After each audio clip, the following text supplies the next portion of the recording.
দুই টান তো মারতেই লাগবে, এই দাদাকে দুই টান মারতেই হবে।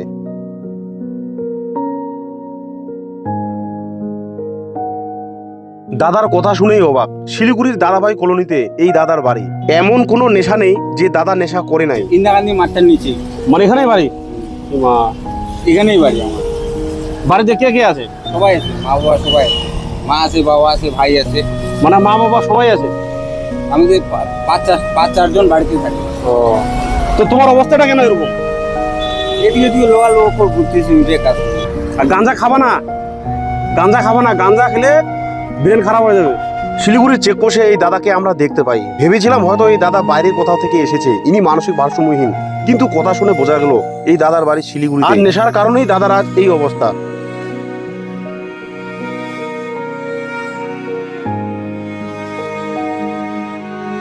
নখের অবস্থা এতটাই বড় যে নেল কাটা দিয়েও নখ কাটে না, তাই আমরা সারাশি দিয়ে দাদার নখ কাটি। আমি অনুরোধ করব, যারা যারা তোমরা ইয়ং আছো, ভাই প্লিজ দয়া করে কেউ নেশা করো না। নেশা করলে এই দাদার মতো অবস্থা হতে পারে। শিলিগুড়ি শহরের আশেপাশে আমরা মানসিক ভারসাম্যহীন হারিয়ে যাওয়া মানুষগুলোর সেবার কাজ করে থাকি। আমাদের কাজ দেখে যদি মনে হয় আমরা ভালো কাজ করছি, তাহলে প্লিজ আমাদের সাপোর্ট করবেন, ফলো করবেন, ভিডিওগুলো শেয়ার করবেন।